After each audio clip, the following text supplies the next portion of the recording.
Hello guys! So ayan, ako ulit si Auntie Eileen. So sasagot na naman tayo ng tanong ng ating isang sisi about sa kung ang mga agency daw ba dito or siguro accommodation siguro yon agency dito at saka sa mga employer ba ay may wifi or free wifi, parang ganon. At saka yung isang tanong niya is meron daw bang ATM dito sa Singapore na pwedeng magamit sa Pinas. Wow! Ang galing sumayaw at ang ganda. Ganyan ang mga dugong Pilipino. So, yun. Hello, Sisi. Ayan. So, kung tama yung pagkaintindi ko, parang ang tinatanong mo dito is pag dumating ka dito sa Singapore is yung agency mo is free wifi ba tayo? Tapos, pagdating sa bahay ng amo natin is free wifi din ba tayo? Yun ba yung gusto mong itanong, Sisi? Bali, kaya isang reason kung bakit hindi ko ma-refer yung agency ko dito is dahil nga nung pagdating ko dito is kinonfiscate nila yung mga valuable things ko. Cellphone, pera, watch, yung mga ganon. Bawal sa amin gumamit ng cellphone, guys. So, yun ang isang bagay na medyo na-disappoint ako kasi nga malayo tayo sa pamilya natin sa Pinas. So, syempre pagdating natin dito is gusto natin may karoon ng communication sa kanila, di ba? Kasi syempre malayo tayo para kahit papaanong malayo man tayo, at least maramdaman nila at malaman nila na okay tayo. So, yun. Ang nangyari is although merong reason or merong naman sigurong agency niyan, baka sakaling sigurong nila is para mag-iwasan na lang may mawalang gamit or mga ganun siguro, or makapag-focus sa training habang hinihintay yung employer, kaya ayaw nila na may cellphone siguro, ganun. So, kung ano man yung reason nila, pero sana is consider din nila yung situation natin na napalayo tayo sa pamilya natin, na kailangan talaga natin yung communication sa pamilya natin, in which is yung agency ko dito, CC, at sa inyo guys, kinonfiscate nila yung cellphone ko, nawalan ako ng contact sa pamilya ko noon. So, yun. So, kung free wifi, yung agency ko po is hindi. Kasi hindi nga namin pwedeng gamitin yung cellphone namin kasi nakakonfiscate siya. So, meron ako mga kaibigan na yung agency nila is open sila pagdating sa cellphone. So, dun ko para nakumpara na ay ba't ganun. So, no choice na ako kasi nandito na ako. At saka, konting sabi ko, tiis lang, ganun. So, yun. Sad thing kasi yung pamilya ko sa Pinas, kasi nagulat din ako na hindi ko expected na ganun ang gagawin nila. Na pagdating ko talaga dun sa agency is lahat ng yung maleta ko is chinek talaga isa-isa yan.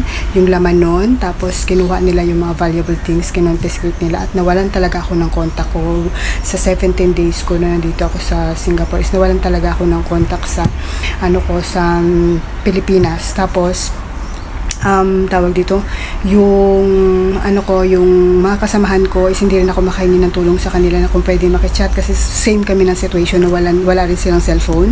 Tapos yung Pilipina na ko is pwede din naman makichat sa kanya, WhatsApp, kaso hindi ko memorize. Nasa phone ko lahat ng wala akong sinulat no na kung sino yung contact person na pwedeng yun sa Pilipinas. So, yun, naka-sealed na yun yung gamit namin. So, nawalan talaga ako guys ng contact. Although yung Pilipina na staff ng agency namin is mabait, pwede sana din ako makihiram sa kanya. Kaso nga, yung number niya is naka-save sa phone ko lang. Wala akong sa papel sana, kahit meron sana akong nakatabi nun na kahit isa man lang or kahit ate ko man lang na sabihin ko, okay ako. Wala talaga guys. So, nawalan talaga ako ng contact sa kanila. So, yun. Kaya sisi dun sa tanong mo, depende po yan sa agency agency mo dito sa Singapore kung kung open sila sa ganun or hindi. So, siguro tanong na lang din natin kasi sabihin na lang natin dun sa agency kasi interview naman kayo ng agency guys. Pag during the interview pa lang pwede nyo i-open din sa agency, or kung may kakilala kayo na Pilipina na rin na nagtatrabaho sa agency dito or kasi sabihin nyo pwede bang pagdating nyo is pwede nyo makontak yung pamilya nyo, yung ganun. So pwede kayo makisuyo. So yun, sisi, hindi ko talaga alam kung ano yung magiging agency mo, kung anong patakaran nila kasi every agency po is meron silang rules. So yun, susundin natin. So yung agency ko is bawal po talaga ang cellphone. So walang wifi, walang free wifi. Sa employer naman po is iba-iba din. Mayroon akong kakilala na hindi talaga pinakonect ng amo niya sa wifi nila. So ang ginagawa niya is yung monthly, nagkakaroon siya ng $10 yun. Noon, nung time na yun, ewan ko lang ngayon kasi noon pa yun na kwento niya na nagta-top up siya ng data niya for 1 month. So, $10 yun. So, kailangan yung cellphone niya may ganun. Pag naubos na yung data niya na ganun, so wala. So, kung kailan ulit siya magde-day off, tsaka ulit siya magta-top up, so magastos yun guys. So, meron talaga employer na ganun. Pero, very rare yun. Kasi karamihan ng mga employer dito is hindi naman madamot. Katulad ng naging dalawang mga employer ko. Ngayon, yung employer ko is naka-connect naman din ako sa wifi nila. So, yun. Mabait din naman. Tapos, yung phone ko is, yung SIM card ko na gamit is naka-plan yan. So, bayad din naman nila yan. Wala akong ano yan. Pag lumabas ako, gumamit ako ng data, want to sawa ako. Hindi ako yun. Kasi, pagka naka-plan ka kasi guys, limited yung data mo. So, kailangan i-off mo yan pagtapos ng day off mo. Or kung ano. Kasi nga, syempre, pag inayaan mo lang yun, ubos ang data mo. So, magta-top up ka naman o maglo-load ka na naman. Guys, ang $10 dito guys is 410 pesos sa pera natin. So, kung halimbawa makadalawang top up ka, 800 plus yun. So, magastos yun. Kaya, swerte mo kung ang employer mo is pinako-connect ka sa wifi nila. Pero karamihan naman is mababait dito. At meron sigurong iilan. Pero, sa umpisa, syempre, hindi agad-agad din sila magtitiwala sa'yo. Siguro, tiyagaan mo lang. Tapos, pag nakuha mo yung loob, katulad ganun nitong pangalawang amo ko, nung una, hindi naman sa wifi, pero may CCTV dito sa amin. Pero tanda ko talaga, pagka 8 months ko, tinanggal nila. So, parang natouch ako kasi parang pakiramdam ko is na ano nila ko, yung nakuha ko yung trust nila, yung ganun. So, after nung tinanggal talaga nila. So, yun.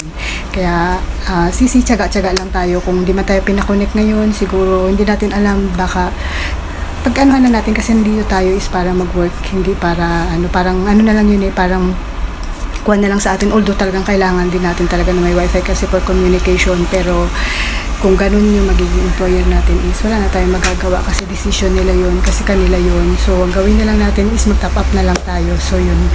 Karamihan naman pag nasa labas tayo, lalo sa mga MRT stations, may free wifi yan sila guys. Lahat ng MRT stations dito is free wifi. Tapos, kung may mga kaibigan ka naman, may kaibigan ako dati na naubusan siya ng niya, ng data niya, nasa labas kami.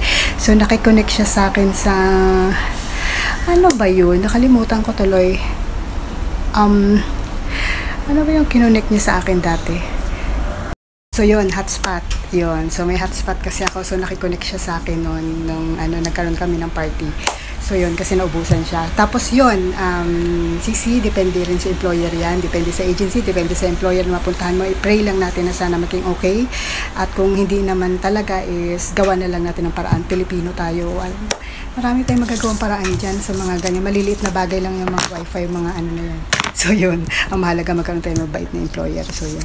Hindi tayo, So, ang akin is, okay lang yan, walang free wifi basta sa pagkain, hindi tayo pagdadamutan or hindi tayo kulang. Kasi minsan sa kanila dito, sa kanila sakto na yun, pero sa atin kasi tayo, food is life tayo. So, yun. So, sana maswertihan natin yung sobrang galante sa pagkain. Tapos, yung pangalawang tanong mo pala, Sisi, is about sa meron bang ATM dito sa SG na pwedeng gamitin sa Pilipinas? Actually, marami. Kasi ang mga Singaporean po is mahilig sila mag-travel. So, yun yung nila, pagka-holiday nila is kasi maliit lang ang Singapore. So, nag-overseas yan sila. So, meron akong dalawa. So, syempre, ang isi-share ko sa dami-dami na nun. So, ang isi-share ko lang is yung kung ano lang yung meron ako, syempre. So, first, itong is Meme Mastercard. Tinakpan ko lang kasi nga makikita yung aking account number. Ayan guys, may nakasulat na pangalan ko dyan.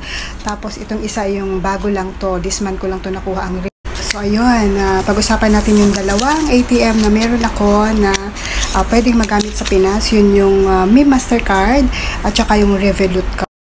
Ayun, ang Meme Mastercard, bali guys, di ko pa to nagamit personally na umuwi ng Pinas, pero alam ko pwede to magamit international itong dalawang to. So pwede nyong i-search to sa YouTube tong Revolut na to, marami to kasi pang international talaga to, talagang ginagamit to ng mga travelers or mga mahilig mag-tourist yung mga maganon. So, ito ang maganda kasi dito kaya kumuha ako is dahil itong dalawang tong guys is libre to. So, online to guys. Itong Mi Mastercard, ito yung kanyang yun, ganito yung kanya sa App Store o kaya sa Google Play or Play Store, ganun ba yun? So yun, tapos ito ang Revolut ay ito naman yung ano niya. So may mga name ako yan dyan guys ha. Tinakpan ko lang kasi itong ano ko kasi nga nakikita yung account number ko. Ito kasi is hindi, nasa likod ang kanyang ano. So okay lang. So yun, may name ko yan dyan. So bali, itong Revolut naman is yan ang makikita nyo sa App Store nyo kasi sa App Store ko or sa Play Store, ganun. So i-download nyo sila online lang, tapos magsa-sign up lang kayo guys, free, at wala na kayong gagawin. Itong first na to, itong Mi Mastercard noon, nung nag-apply ako nito is kailangan nakakonect ka sa SingPass. Ayan, so para ka maka-avail ng ganito is dapat meron kang apps ng SingPass. Ang SingPass guys is yung parang online yun na record mo dito sa Singapore. So kayo na mga domestic helper na katulad ko, pag nandito na kayo is gumawa na kayo na account na ngayon, ganon. Kasi karamihan ng mga transaction dito is advantage pag may SingPass ka kasi isa-scan lang yun, okay na yun na ano na nila, parang record mo yun dito sa Singapore na talaga nagtatrabaho ka. Kaya sobrang high-tech dito sa kanila guys. Maiwanan mo man yung working permit mo sa bahay or mawala mo, may SingPass ka, pwede na yun kasi yun na yung working permit mo, yun na yung record mo online. Tapos pero ngayon, good thing, pwede mo siyang, kung wala ka pang, di ka pa nakapag-apply, di ka pa nakapag-ano ng online ng SingPass, pwedeng ito ay working permit, i-manual mo lang siya na ilagay yung information mo.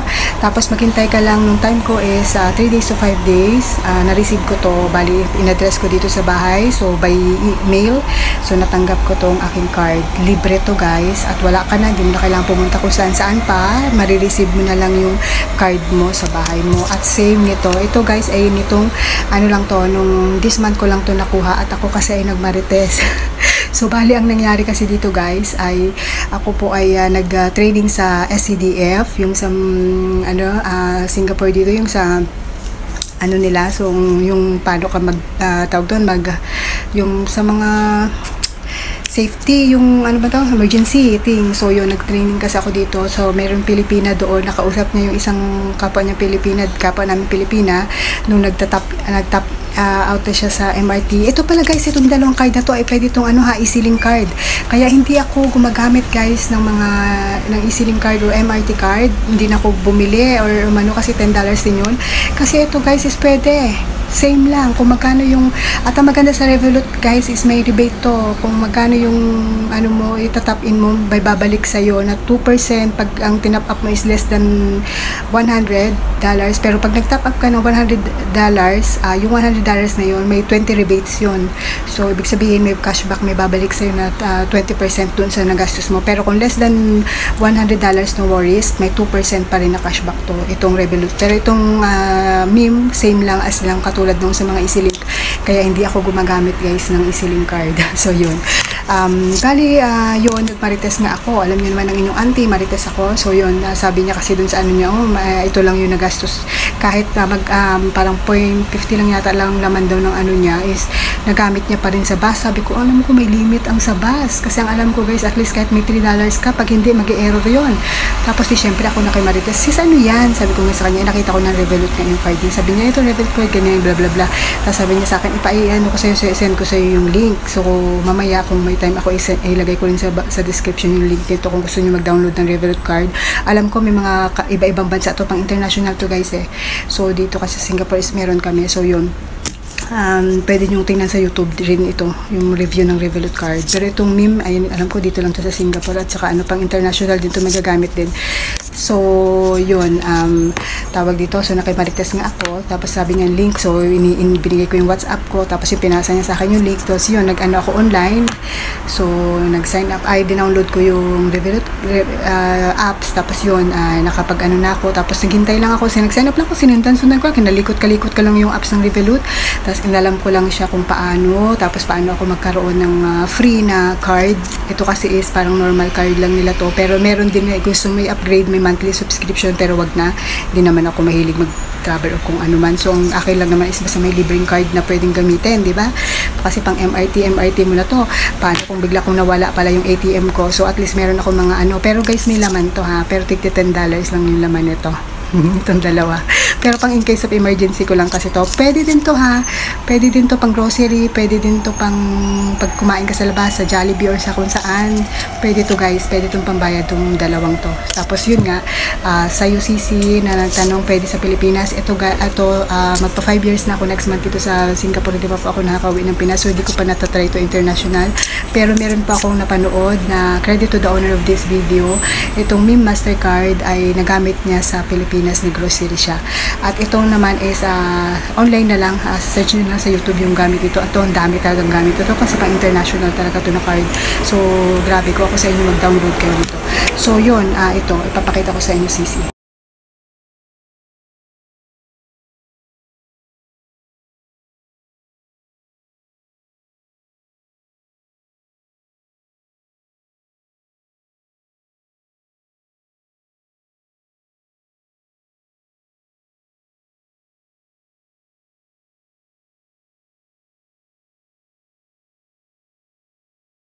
So, yun lang Sisi. Sana nasagot ko yung tanong mo. Ako ulit ang inyong Auntie Arlene. So, kung ang tanong mo, yung tanong mo ulit is about sa agency na kung free wifi at pati sa amo, depende po yan sa agency natin at depende po sa magiging amo natin. So, kung hindi sila free wifi, so gawa na lang natin ng paraan. Kasi baka Pilipina tayo, mga madiskarte. Tapos, ang second na question mo is kung merong ATM dito sa Singapore na pwede magamit sa Pilipinas, meron po at online lang po makukuha to ng libre at saka may online apps to. So, at may conversion to guys. Kung pumunta kayo sa Pilipinas, mako-convert nyo sa peso yung laman ng ano nyo. So, yun, ng ATM nyo. So, from Singapore dollars, pwede convert sa peso. So, yun lang. Bye-bye!